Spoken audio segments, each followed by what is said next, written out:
Feliz sábado, hermanos, tengan cada uno de ustedes bienvenidos a este culto virtual.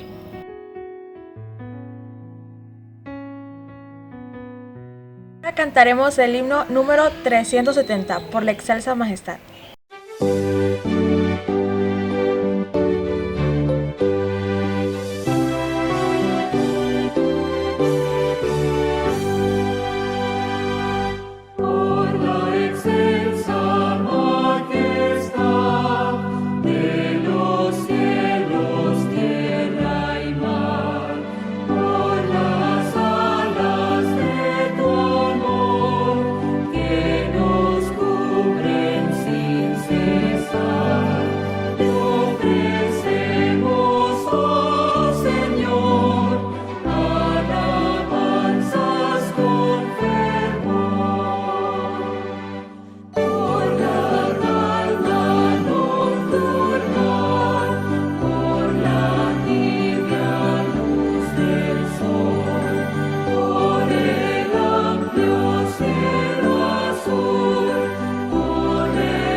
Tengan todos un feliz sábado.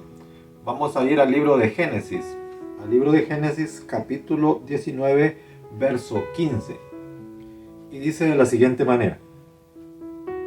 Al rayar el alba, los ángeles daban prisa a Lot diciendo: levántate, toma a tu mujer y a tus 2 hijas que se hallan aquí, para que no perezcas en el castigo de la ciudad. Con estas palabras en mente, vamos a inclinar el rostro y a cerrar nuestros ojos. Vamos a orar. Padre Celestial, en esta hermosa mañana de sábado, te damos gracias, Señor, por el don de la vida. Rogamos que tu santo y poderoso Espíritu esté sobre nosotros, para que hoy podamos entender lo que el predicador tiene para decirnos. Rogamos también tu Santo Espíritu sobre el pastor Castillo, Señor, para que su voz sea la voz de lo alto, y que esas palabras sirvan para guiar a tu pueblo por este camino, Señor, en esta tierra, y para prepararnos para el camino al cielo.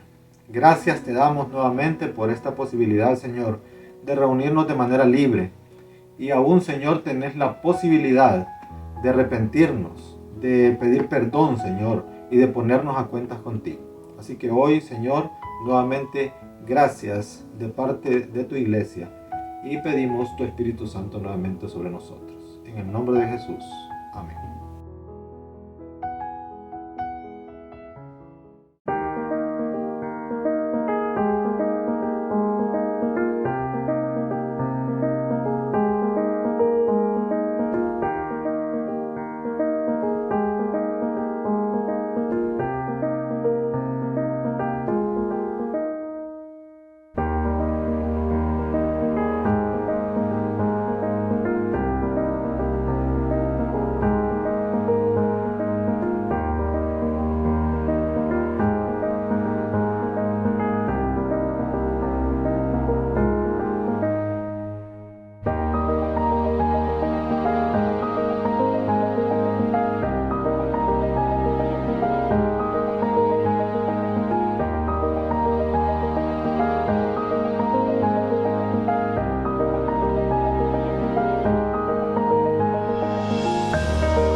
Historia de hoy: ¿por qué estoy trayendo mis ofrendas?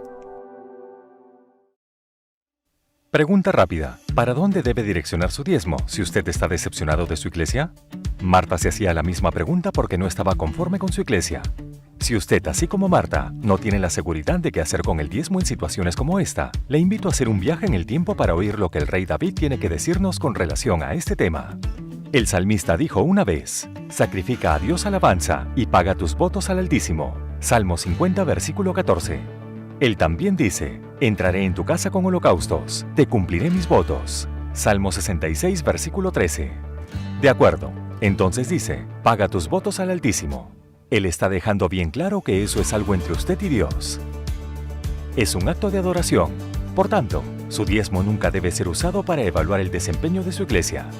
En el segundo versículo, cuando David dice: entraré en tu casa con holocaustos, él está mostrando el lugar específico a donde deben ir nuestros diezmos, que es la casa del tesoro, tal como aprendemos en Deuteronomio 12, Segundas Crónicas 31, Nehemías 10, 12 y 13, Malaquías 3, versículos 8 al 10. En la Iglesia Adventista del Séptimo Día, su iglesia local es una extensión de la Casa del Tesoro, que es la asociación o misión. Es Dios quien determina cómo debe ser usado el diezmo a fin de que sea apoyo en la predicación del Evangelio alrededor del mundo. Al devolver el diezmo, pida al Señor que lo despoje de todo sentimiento humano y que le dé el deseo sincero de participar en este acto de adoración. Que podamos dejar de lado nuestros deseos y recordar que primero es Dios. Ahora, quiero invitarte para que juntos podamos adorar a nuestro Dios a través de los diezmos y ofrendas. Que el Señor te bendiga.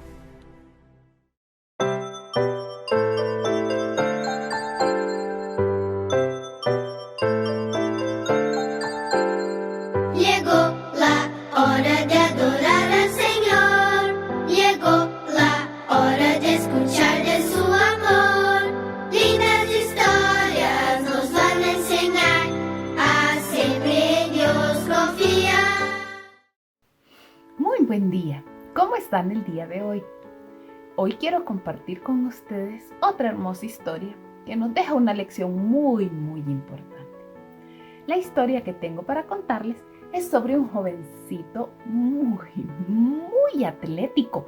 Él era capaz de practicar cualquier deporte de una forma muy fácil y era siempre campeón en los deportes que practicaba.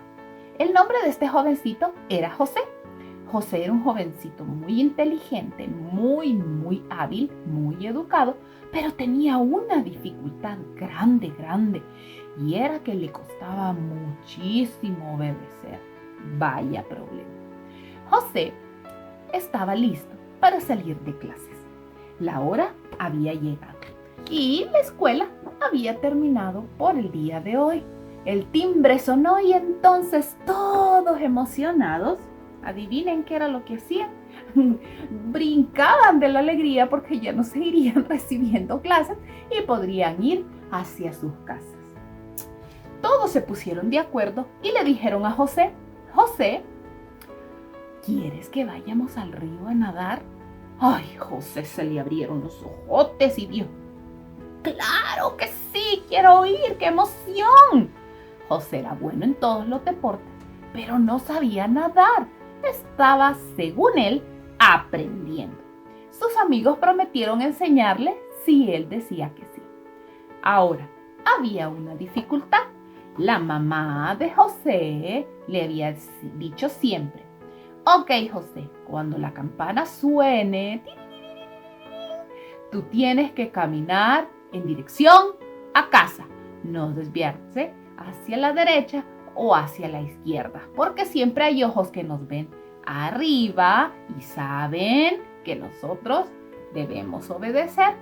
Así que José recordó esas palabras cuando sus amigos le dijeron que fuera a nadar. Ay, dijo José, ya me acordé que no tengo permiso. Pero igual, voy a ir, quiero ir. Será solo un momento, dijeron los amigos. Vamos, vamos. Y entonces José también saltó de la alegría como habían saltado sus amigos. ¿Saben? Sus amigos tenían todo planificado. Habían llevado juguetes para poder flotar y jugar en el río. también habían llevado una merienda extra porque a las 12 del mediodía, que era la hora en la que ellos salían, las 12, todos iban a sentir un poco de hambre. Empezaron entonces una competencia y todos se fueron corriendo en dirección al río que no estaba cerca de la escuela, que no estaba lejos de la escuela, incluyendo a José. José todavía vestía su ropa de educación física y también entonces empezó a correr. Él no había llevado ni merienda ni juguetes, pero sus amigos prometieron que iban a prestarse. Todos entonces vistieron sus trajes de baño y entonces empezaron a nadar. Todos empezaron a gritar: José, métete al agua, solo faltas tú. José, ¿qué pasa? Solo faltas tú. José tenía un poco de miedo, aparte que él no había llevado su traje de baño. Él solo se había quedado con la ropa de la clase de educación física. Despacio, con mucho temor, empezó a quitarse sus zapatos. Pero de pronto alguien le gritó: pero José, ¿por qué tienes miedo si tú eres el mejor en los deportes? Seguramente también vas a poder nadar de una forma muy fácil. José recordó las palabras de su mamá: José, debes caminar directo a casa. No te desvíes del camino, ni a derecha ni a izquierda, porque siempre hay ojos que todo lo ven. Sin embargo, la presión de los amigos fue más y José, a pesar de que no sabía nadar, se metió en el río. ¿Saben? Los gritos de los amigos empezaron a sonar tan fuerte porque la corriente se estaba llevando a José y José no podía salir del río. Se estaba ahogando. De pronto, gracias a Dios, llegaron los bomberos, que son personas que rescatan a las personas en problemas y apagan también incendios de forma muy valiente, y entonces lograron rescatar a José de las aguas. ¡Wow! Lo primero que José hizo fue empezar a llorar y a recordar que su mamá había tenido siempre la razón. No te desvíes ni a derecha ni a izquierda. Siempre mira hacia arriba, porque siempre hay ojos que todo lo ven.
Tristeza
Bendiciones, queridos hermanos. Es para mí un enorme privilegio estar con ustedes en este caminar al estudio de la palabra de Dios y encontrar, como siempre, en la Biblia, en las hermosas enseñanzas de las historias que ella contienen, que son para nuestra salvación, para la edificación de nuestra vida.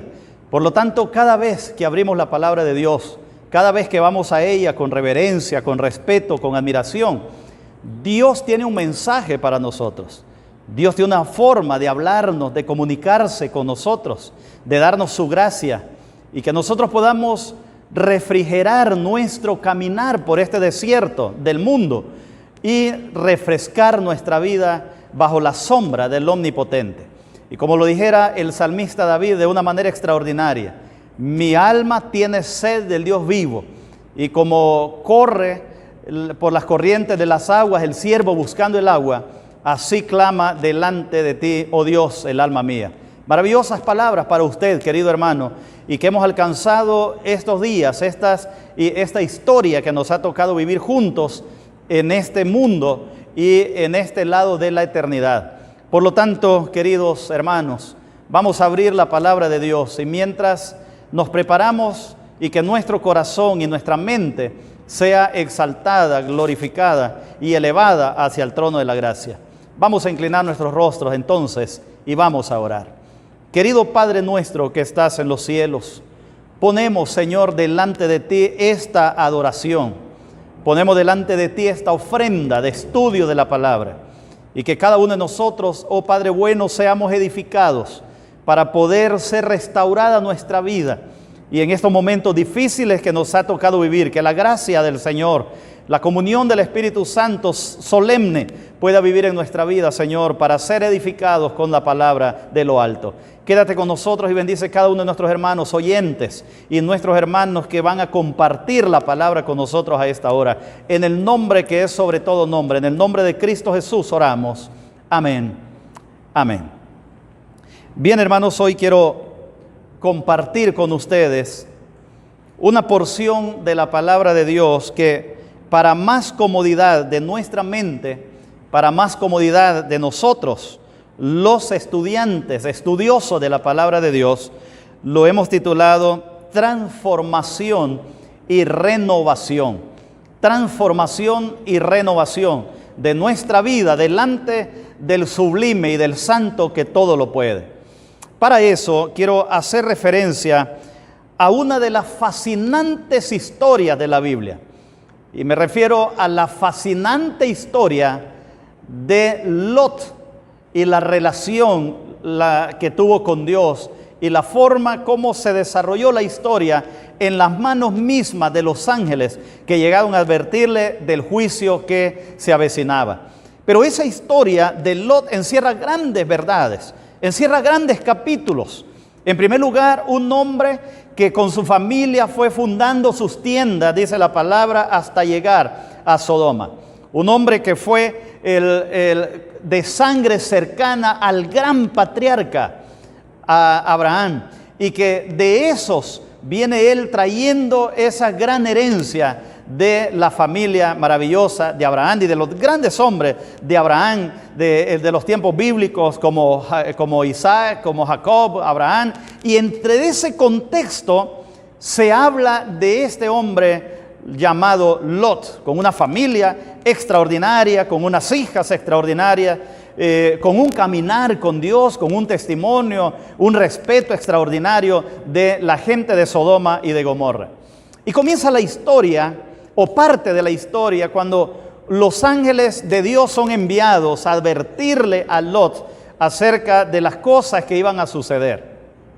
Y una de las grandes virtudes que encierra la palabra de Dios es cuando la Biblia dice en el libro de Génesis, el capítulo número 19, y cuando Dios llega a través de los ángeles a hablar con Lot, y cuando Lot no apresura los pasos para salir de Sodoma, para salir del peligro, la Biblia menciona algo solemnemente extraordinario.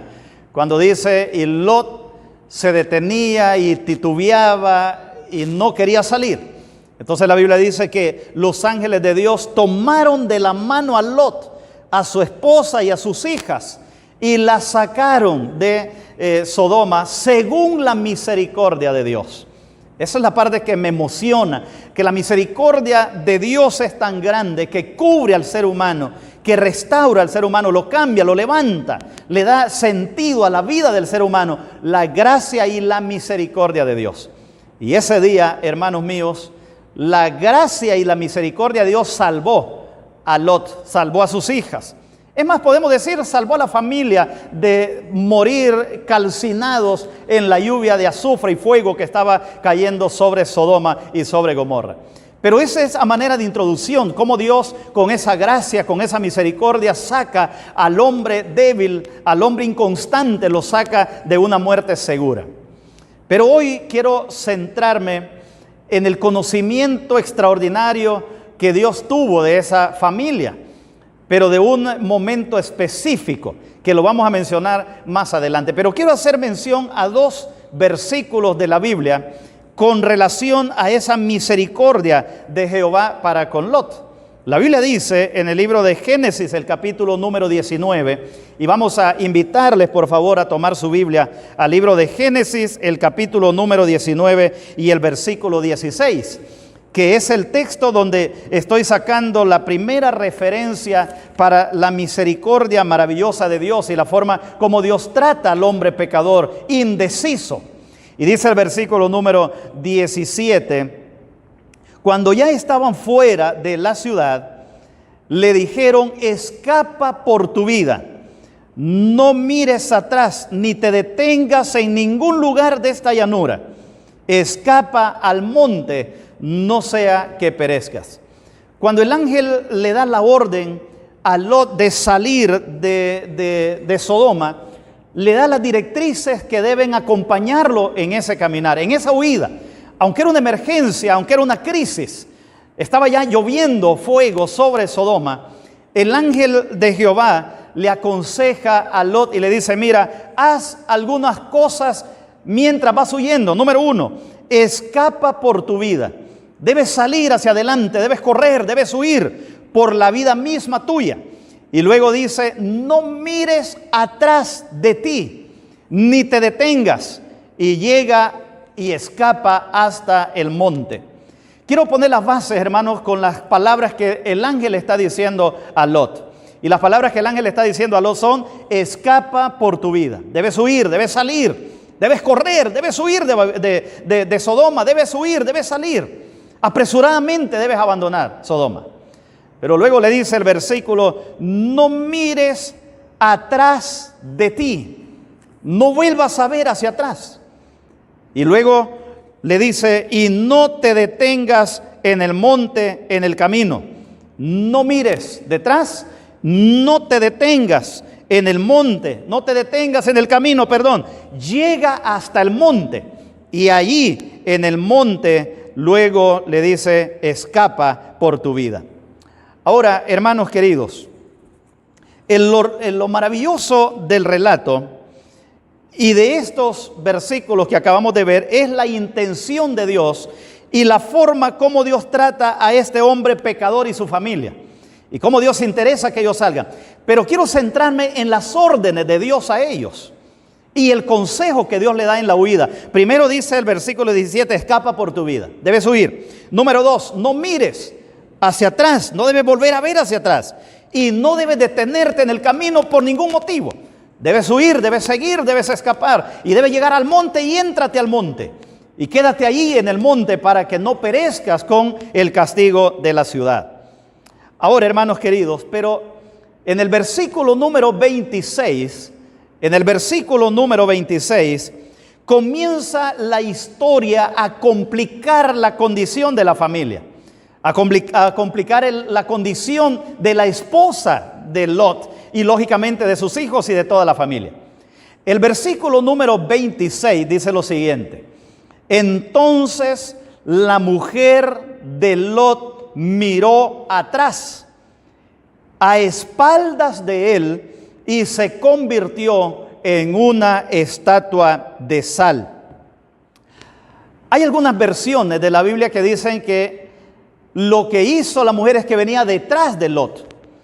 No dice que vio a espalda de Lot, sino que ella venía detrás de Lot. Y mientras iba corriendo, huyendo, en el afán de salvar su vida, la mujer de Lot vuelve a ver hacia atrás. Y cuando vuelve a ver hacia atrás, el versículo menciona lo siguiente, versículo 26. Entonces la mujer de Lot miró hacia atrás, a espalda de él, y se volvió una estatua de sal. Ahora, hermanos, una de las grandes preguntas que uno se hace es, ¿por qué la mujer se convirtió en estatua de sal? Esa es la primera de todas las grandes preguntas, porque en este caso, en esta historia, hay muchos incidentes que no nos quedan claros. La orden de Dios era clara, la orden de Dios era sencilla. Huye al monte, no te detengas, no mires hacia atrás, métete a ese monte. Huye rápido, huye por tu vida.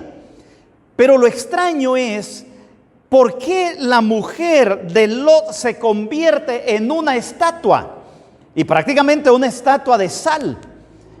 Y para eso debemos nosotros entender o comprender algunas pistas que la Biblia nos va a mencionar de lo que va a pasar en ese transcurso de esta mujer. Porque no hay otro relato que nos explique qué pasó con eso. O qué le sucedió aparte de eso a la señora. ¿Por qué una estatua de sal? ¿Por qué una estatua? ¿Por qué ese castigo tan drástico de Dios si ellos estaban precisamente escapando por su vida? Y oiga bien, escapando por su vida perdió la vida. Y eso es lo más paradójico de la historia de esta mujer. Escapando por su vida, perdió la vida. Cuando nosotros analizamos lo que la Biblia va a decir, algunos dicen, bueno, es que se convirtió en estatua de sal sencillo porque ella miró hacia atrás. Y le dijeron, no mira hacia atrás, no debes ver hacia atrás. Sin embargo, sería simple y sencillo entender ese concepto o además de eso, explicar por qué sencillamente no debía volver a ver hacia atrás, por qué al volver hacia atrás se convierte en una estatua de sal. Ahora, hermanos, ¿saben ustedes que nosotros padecemos de un mal que se llama la curiosidad? La curiosidad es aquella espina que uno tiene dentro de sí cuando mira un alboroto de gente, cuando mira gente que va corriendo, automáticamente uno corre también para ver qué es lo que quieren ver. ¿O no le ha pasado a usted acaso que cuando va en la carretera y hay un accidente de tránsito, usted también se detiene? Y se detiene para hacer nada. Y mucha gente se detiene solamente para trazar el tránsito que está circulando en un accidente en la carretera. No sabemos primeros auxilios, no saben cómo tratar a un herido, no saben cómo dar una respiración, no saben, pero se detienen porque la curiosidad los lleva a detenerse. Y cuando uno analiza la historia de esa mujer, uno da a pensar que la curiosidad de las llamas de Sodoma, la curiosidad del azufre que está cayendo sobre la ciudad, pudo jugarle una traición. Y que ella volvió a ver hacia atrás solamente por la curiosidad de ver qué estaba pasando con Sodoma y con Gomorra. Sin embargo, la sentencia de Dios, la advertencia de Dios y el resultado de la desobediencia de ella, tan simple como volver a ver hacia atrás, perdió la vida. Era drástico, o sea, fue drástica lo que sucedió con ella. Perdió la vida, se convirtió en una estatua y de sal y la familia se desintegró, ella murió en el camino salvando su vida, perdió la vida. Entonces es más grave que eso la situación de ella. Es más complejo que solamente una curiosidad de volver a ver hacia atrás. Era más complejo de solamente desobedecer una orden que Dios le había dado. Cuando nosotros analizamos a Jesús, Jesús tiene algo más profundo todavía, o tal vez más claro para entender por qué la mujer se convierte en una estatua de sal. Por qué la mujer se convirtió en lo que se convirtió y perdió su vida ese día huyendo, salvando la misma vida. En el libro de Lucas, el capítulo número 17, el Señor Jesús hace referencia a ese evento de la mujer. Pero resulta que como Génesis es tan escueto, tan árido en el mensaje que nos da de la mujer convertida en estatua de sal, Jesús amplía un poco más el concepto. Y cuando leemos lo que Jesús dijo, podemos sacar algunas variantes que nos van a ayudar a entender la razón principal por la cual la mujer volvió a ver hacia atrás. Y al volver a ver hacia atrás, convertirse en una estatua de sal y perder su vida y perder la vida de la familia.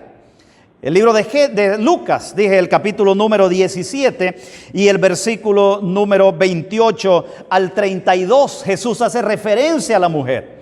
Y Jesús menciona de una manera amplia lo que en realidad estaba ocurriendo en el acto de mirar hacia atrás y en el acto de detenerse y convertirse en una estatua de sal en el desierto. Y dice la palabra de Dios así, el versículo número 28, así mismo como sucedió en los días de Lot, cuando comían, bebían, compraban, vendían, plantaban y edificaban. Pero el día en que Lot salió de Sodoma, llovió del cielo fuego y azufre y los destruyó a todos. Y ahora Jesús dice, y así será en el día del Hijo del Hombre, cuando el Hijo del Hombre se manifieste. En aquel día, el que esté en la azotea y tenga sus bienes en casa, no descienda a buscar los bienes. Y el que esté en el campo, asimismo, no vuelva atrás. Acordaos de la mujer de Lot. Ahora, Jesús aquí en el libro de Lucas introduce algunos conceptos que son más grandes todavía para entender lo que impidió a la mujer avanzar ese día. Y lo que la llegó a convertirse en lo que se convirtió, en una estatua inmóvil en el desierto convertida en sal. El versículo dice, parafraseando lo que Jesús está diciendo, con razón, dice, tenía ellos en Sodoma, porque en Sodoma comían. En Sodoma tenían su sustento, en Sodoma tenían su vida. Luego dice el versículo, en Sodoma bebían. O sea, comían, bebían, y no solamente eso, dice, compraban, además vendían, plantaban, edificaban, tenían bienes. O sea, lo que Jesús está diciendo más ampliamente, que lo que sucede a la mujer no solamente es quebrantar la orden de Dios de no ver hacia atrás, sino que lo que sucede a la mujer es que dentro de ella había algo que se llama egoísmo, donde ella no se había desprendido de tantas cosas que habían en Sodoma. Y todas esas cosas que habían en Sodoma iban a impedirle a ella llegar al monte salva y segura. Lógicamente que cuando el ángel le dice a la mujer, no mires atrás, o le dice a la familia, no vean atrás, o sea, atrás se están quedando sus cosas, se están quedando su bebida, se está quedando su comida, se está quedando sus compras, se casan, se dan en casamiento, hay fiesta, hay alegría. Lo que había formado en ellos un estilo de vida era precisamente lo que se hacía en Sodoma. Y todas esas cosas que Jesús menciona era el diario vivir de ellos en Sodoma. Ellos vendían, ellos compraban, ellos negociaban, ellos plantaban, ellos edificaban. Y dije el versículo número 31 del libro de Lucas 17, Jesús añade un concepto más en el versículo 31. Dice, en aquel día el que está en la azotea y tenga sus bienes en casa, no descienda a tomar lo que está en el campo o lo que está en su casa, y asimismo los que están en el campo no vuelvan atrás. O sea, Jesús cierra dando las cosas que sucedían en Sodoma: casamientos, comida, bebida, negocios, compra, venta, productos y todas esas cosas. Y Jesús cierra con broche de oro el versículo 31 cuando dice, y todo el que procura o que tenga bienes en la ciudad y mire que viene la destrucción, no salga, dice a ellos, porque el versículo 33 dice lo siguiente: todo el que procura salvar su vida la perderá, y todo el que pierda la vida la salvará. O sea, Jesús lo que está mencionando es que las cosas que estaban sucediendo en Sodoma y que estaban atrayendo no solamente la vida de la mujer, sino la urgencia de salir de Sodoma, la urgencia de salir de la tierra que se estaba convirtiendo en ceniza, era el deseo, el compromiso que ellos tenían con los bienes materiales que habían allí en Sodoma. Entonces el ángel le dice a la mujer de Lot, mira, tienes que correr hacia adelante, no puedes quedarte hacia atrás, porque atrás está aquello que hace confortable tu vida. Y lo que hace confortable tu vida te va a impedir salir al momento que tú tengas que salir. Ahora, queridos hermanos, esta mujer, lógicamente, corriendo para salvar su vida, pierde su vida. Porque las cosas que había dejado en Sodoma, aquellas cosas que le atraían, aquellas cosas que hacían su ambiente, aquellas cosas que hacían su vida, le impedían seguir avanzando de una manera clara. Y el resultado de contemplar lo que había quedado atrás, el resultado de contemplar lo que había dejado y los bienes y las cosas y el ambiente de Sodoma, ese resultado la llevó a ella a detenerse en el camino, y ese detenimiento que hizo en el camino la llevó a convertirse en una estatua de sal y de hecho perder su vida. Ahora, es serio, hermanos, porque nosotros, queriendo salvar la vida, podemos perder todavía la vida misma. Queriendo hacer cosas para salvar nuestra vida, podemos perder lo más preciado, que es la vida eterna. Queriendo hacer cosas por nosotros, podemos nosotros también perder la vida eterna, que es el galardón que viene al final. Ahora, el apóstol Pablo, de una manera extraordinaria, lo demuestra en los siguientes textos. En el libro de 1 Corintios, el capítulo 9, y el versículo número 26 y 27, el apóstol Pablo, de una manera extraordinaria, presenta su temor, su miedo a estar haciendo cosas para salvar su vida, cuando en realidad está perdiendo la vida. Y dice el 1 Corintios, el capítulo número 9, y el versículo 26 y 27, lo siguiente: así que yo de esta manera corro, no como a la aventura, de esta manera peleo, no como quien golpea el aire, sino que golpeo mi cuerpo y lo pongo en servidumbre, no sea que yo mismo, siendo heraldo de otros, yo mismo venga a ser eliminado. El apóstol Pablo, de una manera extraordinaria, dice: yo de esta manera corro. Es cierto que voy corriendo, pero también voy teniendo cuidado de no volver a ver hacia atrás. Es cierto que voy avanzando, pero voy teniendo el cuidado de no detenerme y estancarme y convertirme en una estatua de sal como la mujer de Lot. Entonces Pablo dice: yo lo que hago es que cada día sacudo mi cuerpo, cada día pongo mi cuerpo en sacrificio, pongo mi cuerpo en servidumbre. No vaya a ser que corriendo por salvar la vida, yo mismo pierda la vida. Hermanos queridos, y esto es real, es verdad. Por lo tanto, corriendo por salvar la vida en una carrera que pone a prueba nuestra resistencia espiritual, podemos correr huyendo perder la vida por la cual vamos corriendo, como le pasó a la mujer de Lot. Ahora, el apóstol Pablo, de una manera magistral también, menciona las cosas de la siguiente forma. El libro de Romanos, el capítulo número 12, y el versículo número 1 y 2, el apóstol Pablo también, de una manera clara, sublime, presenta el gran peligro de las carreras espirituales que nosotros hacemos y de no correr adecuadamente y volver a ver hacia atrás, porque resulta que atrás hemos dejado todo aquello que era nuestra comodidad. Hemos dejado aquello que era nuestro bienestar. Ha quedado aquello que era nuestro confort en la vida. Y el convertirnos en una estatua de sal tiene el peligro de volver a ver hacia atrás lo que hemos dejado. Y cuando contemplamos lo que hemos dejado atrás, nos impide seguir adelante. Y al final nos vemos convertidos en una estatua de sal que no nos movemos ni para un lado ni hacia el otro. Y el problema que enfrenta ahora la mujer, primero, les dije la pregunta: ¿por qué la mujer se convierte en una estatua de sal? Número 1, porque Dios le había advertido no ver hacia atrás. Número 2, porque Jesús menciona que atrás ella iba dejando las celebraciones, iba dejando la vida, iba dejando sus bienes, iba dejando su comer, su beber, iba dejando su inversión, iba dejando la compra y la venta, el negocio de su vida, se iba quedando atrás. Y ahora el apóstol Pablo dice: yo tengo cuidado de cómo corro, porque puede ser que corriendo por salvar la vida pierda la vida misma por la cual voy huyendo. Queriendo correr por salvar la vida, voy a perder la vida de manera extraordinaria. Entonces el apóstol Pablo dice: yo corro con cuidado, yo tengo que saber correr, debo avanzar, debo moverme, pero no ver hacia atrás, porque el ver hacia atrás me puede convertir en una estatua de sal que no se mueve ni para adelante ni hacia atrás, ni para ningún lado.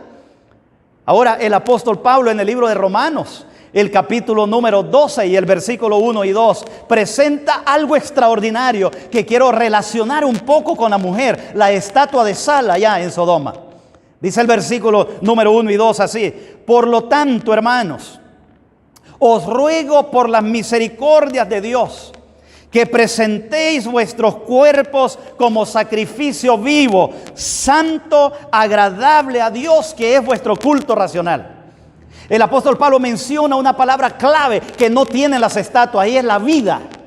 Yo quiero, dice, que presentemos el cuerpo delante de Dios como un sacrificio vivo, como alguien que vive, como alguien que avanza, como alguien que camina, alguien que corre, alguien que va hacia adelante.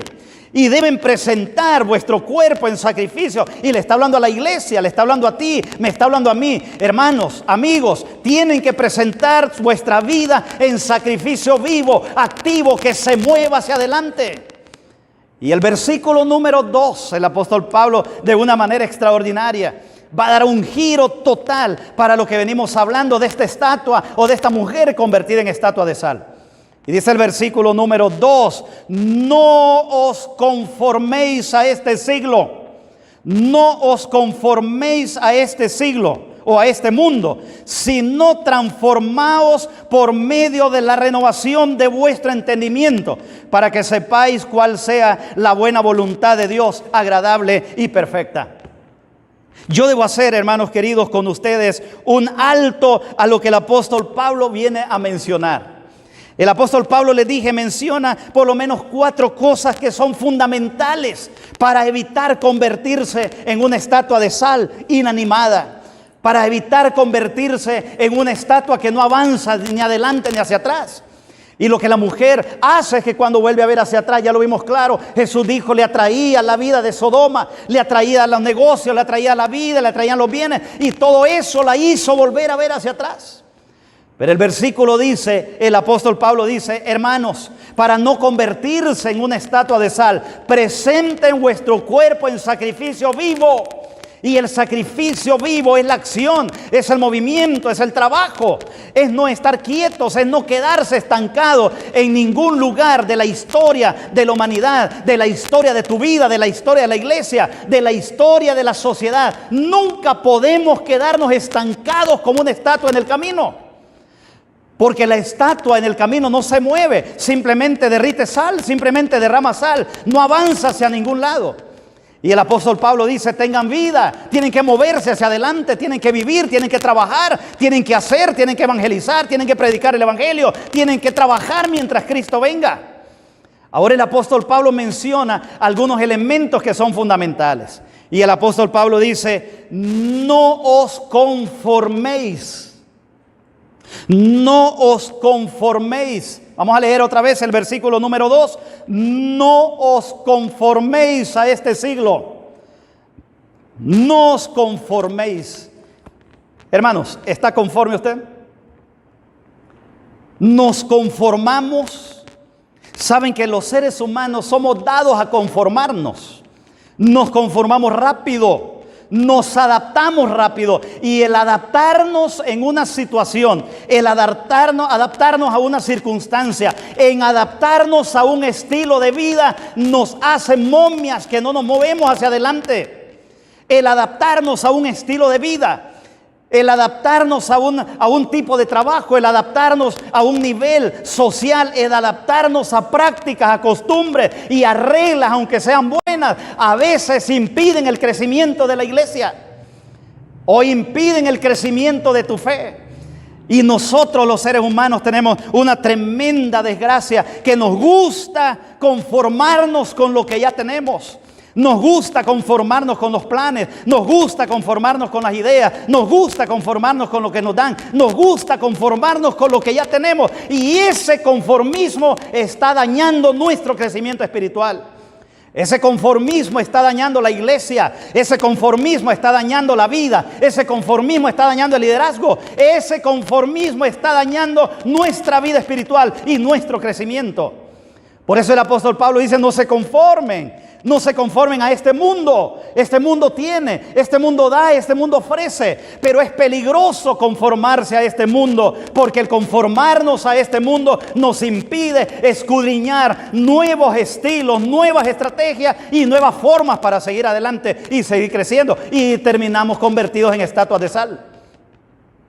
Y el apóstol Pablo no solamente eso menciona, mire, qué bonito cómo él va hilando las cosas. Dice, no se conformen a este mundo.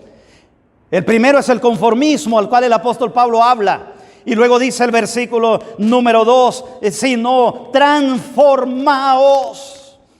¿Qué significa transformarse? Significa cambiar, significa ir adelante, significa dejar los rudimentos pasados, significa muchas veces decirle no a lo que estamos acostumbrados a hacer para transformarnos a una nueva estrategia, a un estilo de vida, a un estilo de trabajo, a un estilo de adoración incluso.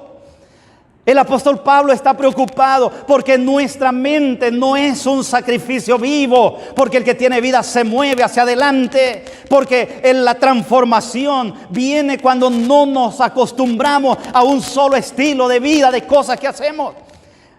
Y luego dice el apóstol Pablo la tercera o cuarta palabra mágica, tomemos en cuenta vida. Número 2, vivan, sean vivos, adoren vivamente, trabajen vivamente, entréguense a Dios vivamente como un sacrificio, no como una estatua que ha perdido la acción, que ha perdido el movimiento.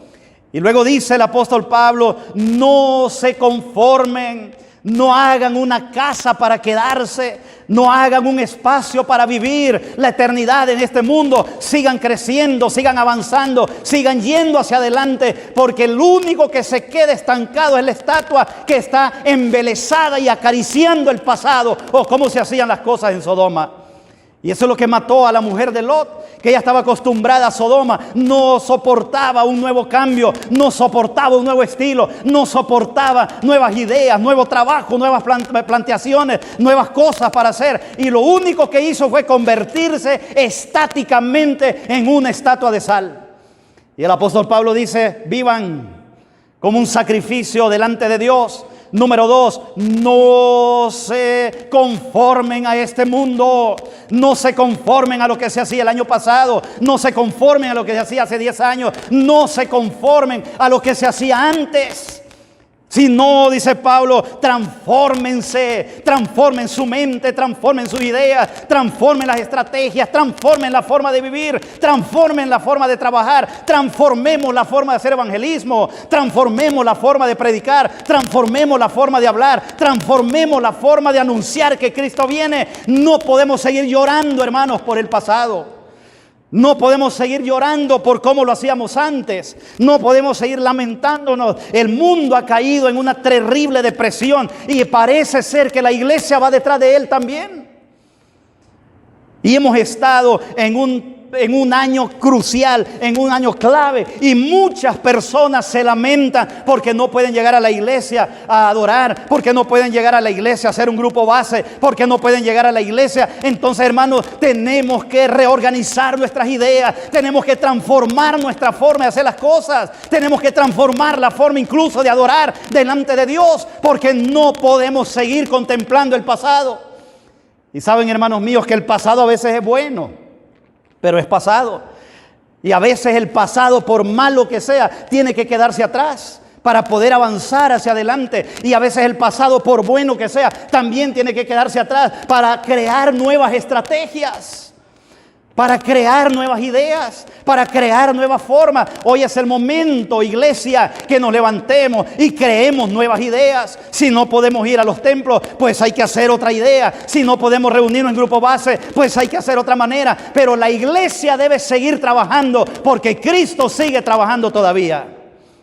Pero se da cuenta, hermanos queridos, la preocupación de Jesús era clave. Acuérdense de la mujer de Lot. Acuérdense lo que le pasó a esta buena dama, volviendo a ver hacia atrás y quedándose estática en un solo lugar. Y dice el versículo, el apóstol Pablo sigue diciendo, número 1, no os conforméis. Número 2, transfórmense. Y número 3, renuévense de vuestro entendimiento, pues para que comprobéis cuál es la buena voluntad de Dios, santa y agradable. Y el llamado de Dios sigue siendo claro a través del apóstol Pablo. Oh, iglesia, tienen que vivir una vida que agrade a Dios. No dejen acostumbrarse a las cosas del mundo. Tienen que hacer una transformación de su mente, cristiano. Hay que empezar a hacer una transformación. Si no podemos ir a los templos a adorar, la iglesia debe seguir. Si no podemos estar en 4 paredes, la iglesia debe seguir. Si no nos permiten estar reunidos en grupos, en grupo base, pues hay que reunir en familia. Pero la adoración a Dios debe seguir. La iglesia no puede convertirse en una estatua de sal. transformada y detenida, porque de la noche a la mañana se nos cerraron los templos y se nos cerró los cultos y las adoraciones y las campañas públicas. Por eso no podemos cerrar los brazos, no podemos cruzar los brazos, porque terminaremos siendo una estatua de sal. Ahora el apóstol Pablo, cuando nos da esas 4 grandes virtudes, 4 grandes razones, 4 grandes ideas: vivan como sacrificio delante de Dios, transformen su vida, renuévense. Y luego dice, no se conformen a las cosas de este mundo. Y saben, hermanos, cuando yo estaba analizando lo de la estatua, fui a buscar qué significa una estatua. ¿Qué significa una estatua? Para poder entender lo que estamos mencionando hoy, debemos entender qué es una estatua. Y algunas de las definiciones de estatua y algunas explicaciones que se le dan a la estatua, encontré 3 que quiero compartir con ustedes. Número 1, la estatua es una idealización de la acción o la hazaña de alguien. Me gustó eso. La estatua, dice, es una idealización de la hazaña o de la acción de alguien. ¿Cuándo nos volvemos una estatua? Cuando vivimos idealizando lo que alguien hizo. Cuando vivimos idealizando la acción de otro, que estuvo bueno que la hiciera. Pero nosotros debemos seguir avanzando, hermanos. Nosotros debemos seguir caminando, debemos seguir creciendo. No podemos vivir en el pasado contemplando la hazaña que otro hizo. Y el concepto me gustó cuando dice una estatua es cuando se idealiza la acción de otra persona. Y a veces, desgraciadamente, aún en la iglesia somos completos a idealizar lo que aquel hizo, a idealizar lo que aquel hacía, a idealizar. Y cuando no hay alguien que haga cosas nuevas, entonces nosotros nos convertimos en estatuas solamente mencionando lo que antes fue. O como decía aquella serie, lo que el viento se llevó. Número 2. De estatua, dice, la estatua representa las acciones del pasado. Una estatua representa siempre las acciones del pasado. Cuando la gente llegaba y miraba la estatua de la mujer convertida en sal, se daban cuenta que en el pasado Sodoma fue destruida. Se daban cuenta que en el pasado Gomorra fue destruida. Se daban cuenta que en el pasado el monte fue destruido. Se daban cuenta que en el pasado la mujer fracasó. Hermanos queridos, es hora de empezar nosotros a caminar diferentes. El mundo nos demanda un cambio en nuestra vida, un cambio en nuestra mente, un cambio en nuestras acciones, un cambio en el trabajo que estamos haciendo. No podemos cruzar los brazos y decir, mire, no se puede. Hay que hacer evangelismo, no se puede. Hay que predicar el evangelio, no se puede. Hay que ir a un estudio bíblico, no se puede. Hay que ir a un culto, no se puede. Hay que hacer un grupo base, es que no se puede. Porque estamos esperando que se cambie la situación para volver a lo que hacíamos en el pasado. Y es ahí donde el apóstol Pablo dice, miren, tengan cuidado, no se enamoren del mundo. No se queden con el mundo y cómo el mundo hace las cosas. Hermanos, si nosotros seguimos esperando que las cosas cambien, esperando que las cosas vuelvan a ser como antes, esperando volver al montón a la iglesia, esperando volver el montón a los estadios, a las canchas, a los lugares donde hacíamos los evangelismos antes, Cristo vendrá y nosotros seguiremos esperándolo sin hacer el trabajo que Él nos ha mandado a hacer. Qué peligroso es terminar siendo una estatua de sal. Terminar convirtiéndonos en una estatua. No avanzamos ni hacia adelante porque hay un virus. No avanzamos hacia adelante porque hay un toque de queda. No avanzamos hacia adelante porque estamos recluidos en casa. No avanzamos hacia adelante porque estamos viendo que atrás lo hacíamos así. No avanzamos hacia adelante porque nos enseñaron que los del pasado lo hicieron así. No avanzamos hacia adelante porque estamos esperando que las cosas cambien para volver al pasado. Necesitamos una transformación de nuestra mente. Y hemos caído en eso, hermanos. Hemos caído en esa pena. Hemos caído en ese pesar. Nos hemos recluido todos. Y todos estamos esperando que pase el virus, que pase la pandemia, que pase la cuarentena y que pase todo lo que tenga que pasar. ¿Para qué? Para volver otra vez a lo que hacíamos antes. ¿No le parece que estamos a un paso de convertirnos en estatuas? Es necesario, hermanos míos, retomar otra vez el consejo del apóstol. El apóstol Pablo dice, mire, tienen que renovarse, no se conformen, tienen que transformarse, tienen que renovarse, tienen que vivir una vida viva delante del Señor. Y luego la tercera gran definición que se da de una estatua, dice: la estatua inmortaliza un acto trascendental. Pero ¿de qué me habla la estatua hacia adelante? Se da cuenta, todos los conceptos que tenemos de una estatua es, número uno, no se detiene, no avanza, está detenida. Número uno, se detuvo a idealizar las acciones, a idealizar los actos, a idealizar las hazañas que se hicieron antes, pero no estamos avanzando. No estamos avanzando porque estamos idealizando lo que hacíamos antes del mes de febrero del año pasado, del mes de marzo. Porque estamos esperando que se nos abran los templos, porque estamos esperando que se nos hable el país, que se nos abra el mundo para volver a comenzar que lo que hacíamos antes. Hermanos, hay una pero profunda preocupación. Esta situación que estamos viviendo hoy nos vino a enseñar que tenemos grandes debilidades en nuestra manera de enfrentar las dificultades, que tenemos grandes baches en nuestra forma de liderazgo, que tenemos grandes baches en la forma de enfrentar los desafíos que debemos enfrentar como iglesia. Y ahora resulta que no hemos avanzado porque hay cuarentena, porque hay toque de queda, porque hay restricciones y no avanzamos, y aquí estamos esperando que pasen para volver otra vez a lo que hacían los de antes y lo que hacían los antepasados. Por eso el apóstol Pablo dijo claramente: es necesario que no se conformen a este mundo, es necesario que se transformen, es necesario que se renueven, es necesario que comprueben cuál es la voluntad de Dios, activa y viva para ustedes.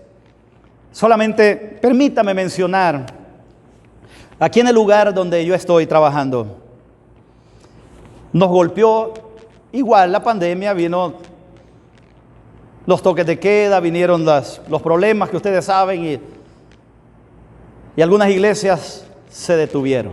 De la noche a la mañana se detuvieron. Y algunos hermanos, el siguiente sábado después que se detuvieron las cosas, los hermanos comenzaron a hacer culto en las casas. Fíjese, en las casas. Y donde antes habían 4 grupos base, ahora hay 30, 28 hogares haciendo los cultos que antes se hacían en 4 hogares base, en 4 grupos base. Y entonces los 4 grupos base no se podían reunir porque son de más de 10 personas, así que en las casas. Y logramos llegar a esa cantidad de casas.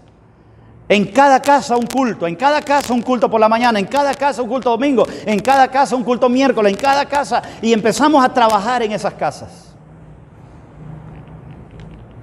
Cuando pasó el tiempo, y ahora que las cosas han bajado un poco, entonces los hermanos ahora vienen. Y muchos hermanos me dicen: pastor, volvamos a hacer los 4 grupos base. Y la pregunta es, hermanos, ¿por qué no nos quedamos con 24 hogares trabajando en sus casas? Eso aprendimos este año.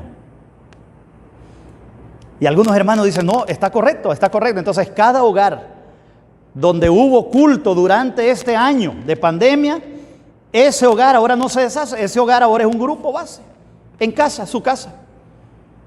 Pero hay un buen grupo de hermanos diciendo: no, pastores, que hay que volver antes, hay que volver a los grupos base, hay que volver a juntar a la familia. Hermano, pero ¿por qué vamos a juntarnos en las casas si podemos estar en los hogares? Si podemos predicar el evangelio en los hogares. Han habido bautismos de los hogares, de familias, han habido familias evangelizadas, han habido familias convertidas, han habido familias que antes no venían a la iglesia y ahora, gracias a que el culto está en la casa, se han quedado. ¿Por qué no seguimos así?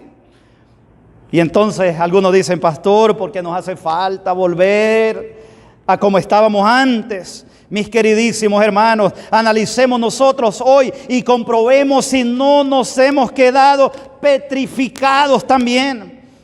Si no nos hemos quedado patitiesos en un solo lugar, si no nos hemos quedado inmóviles, si no nos hemos quedado rígidos, tiesos, momificados ante esta situación que estamos viviendo.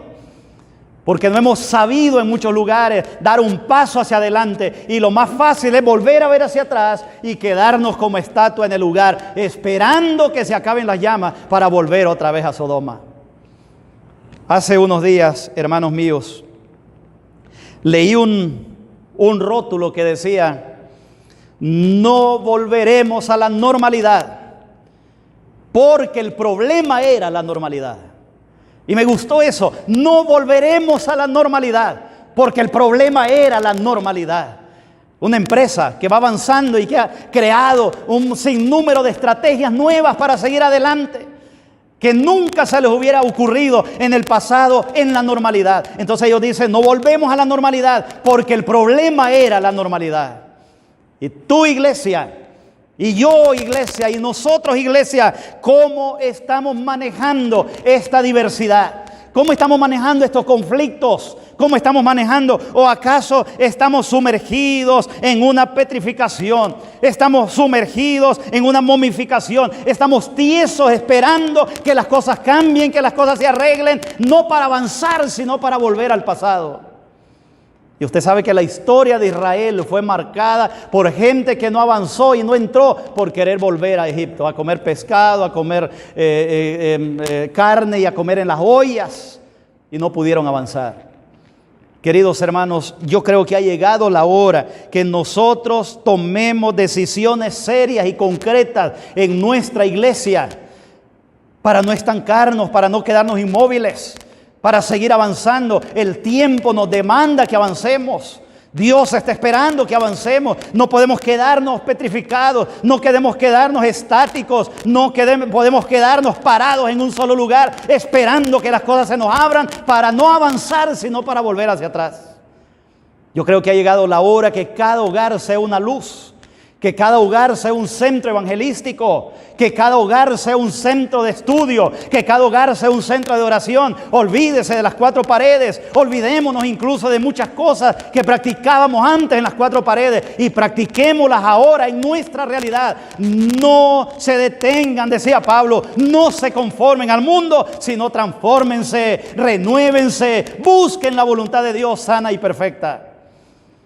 Y saben, hermanos, la sierva del Señor lo mencionaba muy claro en el libro Evangelismo, la página 106 y 107, dice: introducía viejas verdades con una nueva luz preciosa. Jesús introducía viejas verdades con una nueva luz preciosa. El conflicto de los siglos, la página 384, dice: de los métodos de trabajo de Cristo debemos aprender muchas lecciones valiosas. Él no siguió un solo método.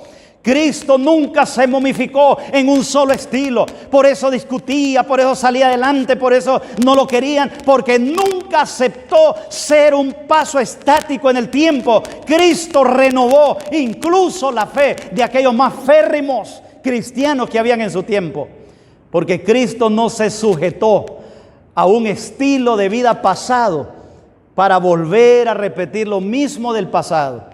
Y la sierva del Señor en conflicto de los siglos, estoy leyendo la página 384, dice: de los métodos de trabajo de Cristo debemos aprender muchas lecciones valiosas.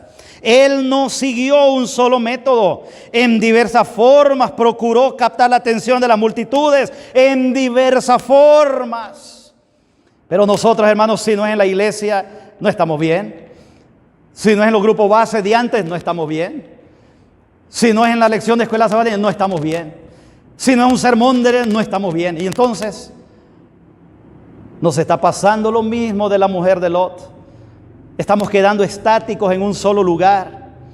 Y la sierva del Señor sigue diciendo: y habiendo tenido éxito en esto, en nuevas cosas, en nuevas ideas, entonces el Señor proclamaba las verdades a sus seguidores. En la obra de salvar almas, En la obra de salvar almas, el Señor convoca obreros que tienen diferentes planes e ideas y diversos métodos de trabajo, pero con esa diversidad de mente se ha de revelar una unidad de propósito. A menudo, en lo pasado, la obra del Señor requería una próspera y nueva estrategia para seguir. Los hombres deben procurar poner un yugo sobre sus acciones y seguir los métodos que ellos consideren mejores para la obra. Por lo tanto, queridos hermanos, yo solamente quiero invitarte a reflexionar en 3 grandes cosas hoy. Primero, mi invitación es: no permitas o no permitamos que las cosas que hicimos bien en el pasado nos desactiven hoy del trabajo. No permitamos que las cosas que hicimos bien en el pasado nos esclavicen, momificándonos ante una nueva realidad que estemos viviendo. No permitamos que las cosas que nos salieron bien en el pasado tienen que salir bien hoy. Dios nos da nuevas ideas, Dios nos da nuevas estrategias, Dios nos da nueva mente, nos da nuevo liderazgo para poder entender que hay cosas que se pueden hacer diferentes y alcanzar los objetivos de predicar el Evangelio de Cristo. Pero ¿cuánto nos está costando, hermanos? Ya llevamos casi 11 meses en este caminar y algunos no hemos podido enderezar la barca ni saber qué vamos a hacer. Porque estamos tan acostumbrados al pasado. Estamos tan acostumbrados idealizando planes, idealizando métodos, idealizando estrategias del pasado, que no somos capaces de levantar un pie para seguir adelante. Y estamos petrificados en el camino como la mujer de Lot. Número 2, no nos quedemos inactivos hoy, porque no se puede hacer las cosas que hacíamos antes y que tanto nos gustaban. No podemos permitir, hermanos, que la inactividad nos envuelva, nos encierre, nos atrape, solamente porque no podemos hacer lo que se hacía antes. Seguir viendo el pasado sin dar un paso hacia adelante a nuevas técnicas, nuevas estrategias. Líderes, pastores, dirigentes, estamos siendo llamados hoy más que nunca a crear estrategias que sean frescas y nuevas para cumplir el Evangelio y el mandato del Señor. Y punto número 3, pidamos a Dios sabiduría para comprobar cuál es la voluntad de Dios hoy y renovar nuestro entendimiento siendo transformados por el poder de la palabra. Recuerde, queridos hermanos, las estatuas son idealizar la acción, idealizar las acciones y las hazañas del pasado. Esa es una estatua. Es que antes se hacía así, es que a mí me gustaba así, es que mire qué bonito que era antes, es que mire qué precioso. El sabio rey Salomón dice: nunca digas que los tiempos pasados fueran mejores, porque nunca dirás eso con sabiduría. Hoy es el día de seguir dando pasos, hermanos. Hoy es el día de dejar de idealizar lo que hicimos bien en el pasado y no fue bien. Pero no podemos quedarnos estáticos como estatuas de sal en el camino cuando el mundo sigue avanzando. Y además de eso, las estatuas representan las acciones del pasado. ¿De qué nos sirve el pasado y tener una estatua de lo que se hizo en el pasado si no avanzamos? Y por último, las estatuas inmortalizan los actos trascendentes del pasado. ¿Y qué del presente? ¿Y qué del futuro? ¿Y qué de la iglesia hoy? ¿Y qué del hermano hoy? Yo he oído hermanos que dicen: pastor, estamos hasta aquí de Zoom. Mire, ya queremos volver a la iglesia. Y entonces yo no me conecto porque estoy hasta aquí de Zoom. Yo no me conecto porque estoy hasta aquí de la red social. Yo quiero ir, hermano, y si no va, ¿te das cuenta? Necesitamos nuevas estrategias frescas, buenas, agradables, para que la obra de Dios siga, porque la obra de Dios debe seguir. Yo quiero animarte, querido hermano, hoy. Permite que el Señor haga esa transformación en tu mente, que el Señor haga esa transformación en los líderes, en nosotros los líderes de la iglesia, para poder llevar ideas frescas, planes frescos, estratégicos, porque necesitamos avanzar. Por eso el Señor le dijo, el ángel le dijo a la mujer: no miren hacia atrás, no se detengan. No miren hacia atrás y no se detengan, para que no mueran en el camino. Yo creo, hermanos queridos, que está llegando la hora de no volver a lo que hacíamos antes, sino hacer cosas nuevas, transformados, renovados, innovando, en el tiempo en el cual estamos viviendo sin dejar de cumplir la misión. Que Dios les bendiga. Que Dios nos ayude, hermanos queridos, a todos a buscar esos objetivos tan claros, seguir esos objetivos tan claros y alcanzarlos, porque Cristo tiene que venir, porque la iglesia tiene que avanzar, porque no podemos bajo ninguna circunstancia acordarnos de la mujer de Lot, no podemos bajo ninguna circunstancia quedar estáticos en el camino como una estatua esperando que se acabe el fuego para volver a lo que hacíamos antes. Hay nuevas estrategias, hay nueva luz, nuevas formas. Véalas, búsquelas, pida sabiduría al Señor. Transformemos nuestra mente, renovemos nuestro entendimiento y busquemos la voluntad agradable del Señor. ¿Quieres orar conmigo? Oremos. Querido Padre nuestro que estás en los cielos, qué gran peligro, Señor, en el que estamos. Qué gran peligro. Peligro de conformarnos al mundo, peligro de conformarnos al siglo, peligro de conformarnos a lo que se hace hoy, a lo que se hacía antes y no avanzar, celebrando y aplaudiendo lo que hicimos antes.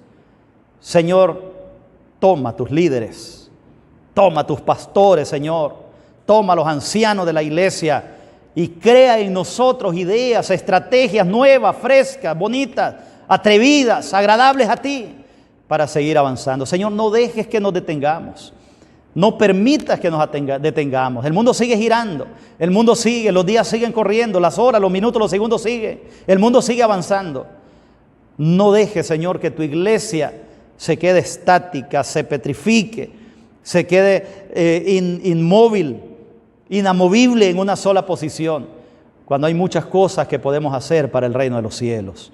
Señor, capacita a cada director de departamento para saber en esta nueva realidad qué es lo que hay que hacer, para saber en nuestra realidad cómo hay que hacerlo, para saber en nuestra realidad cómo hay que tratar las familias, cómo hay que tratar el evangelismo, cómo hay que predicar, cómo hay que crecer, cómo hay que ser fiel en la mayordomía.